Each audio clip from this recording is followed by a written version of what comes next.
Hey guys, Johnny Lane, CrossFit Intense here.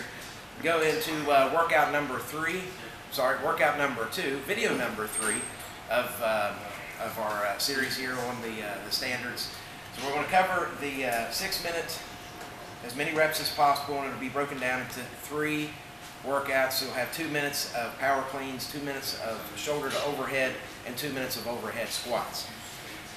We'll get into the standards for each one of them. You will have a judge here. The judge will count your reps and count them out loud. We'll also get into more of this when we're actually on site, but they will tell you when you're getting a no rep, and we're going to go over what's a good rep and what's a no rep. So to start us off here, got Del Childs here from Intense. He's going to demo a good power clean.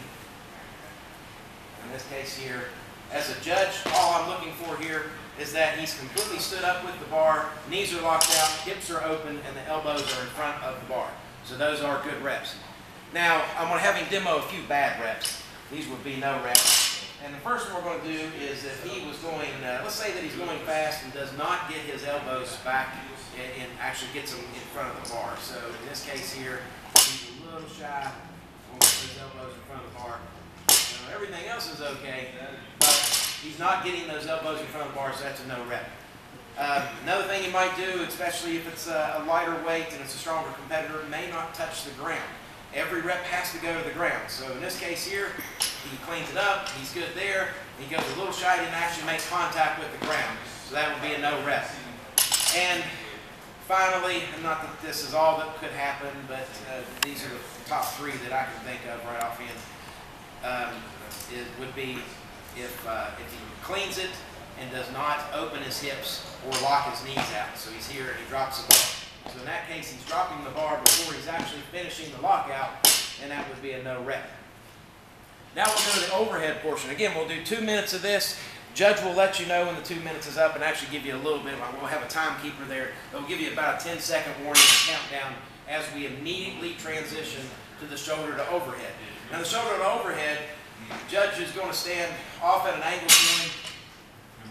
In this case here, he's going to drive that bar straight up overhead.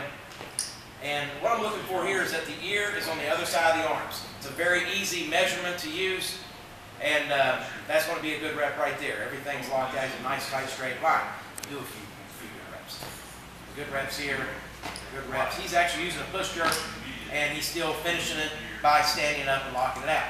Now, if he were to shallow push this, don't go as far as.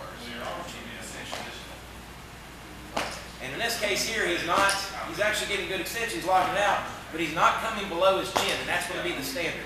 You don't necessarily have to touch your chest, but you have to get lower than your chin.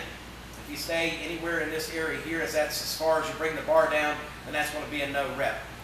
The next movement that would get him is if he doesn't, say he uses that push jerk or split jerk or what have you, and he brings the bar down before he actually finishes the lift. So he's not completely stood up with the lift, he's dropping it early.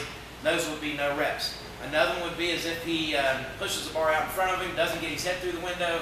In this case here, his arms are on the other side of his ears on the other side of his arms, so we would not count that as a rep as well. And then finally, not popping the elbows. If we're a little short on that elbow lockout, he's having a hard time doing that.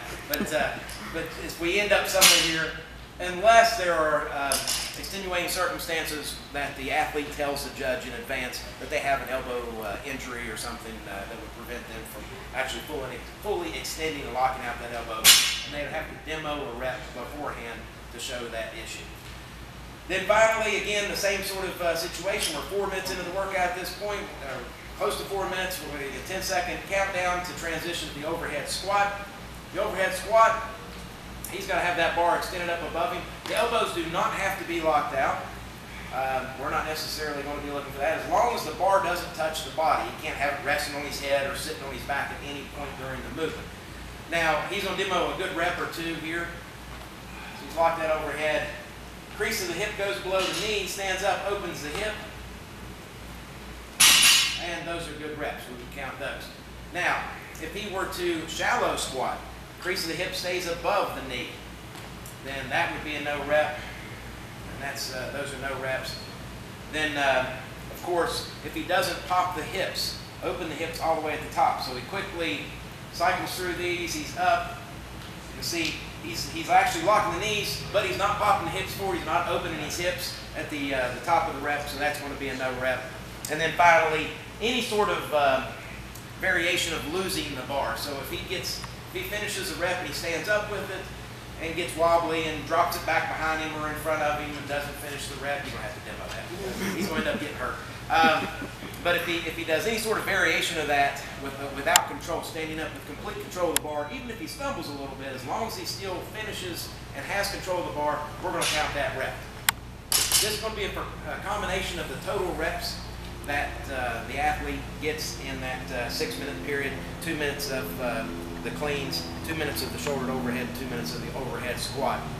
And that's how we'll score. It's a 100-point scoring system for the second WOD, and then we'll transition over to the third one. Then, guys, also we put out on intensegames.net that we've got the heat assignments.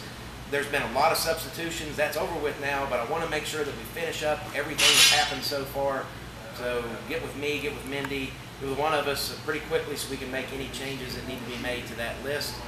Also, athlete check-in will start at 7:30. We'll have the first meeting.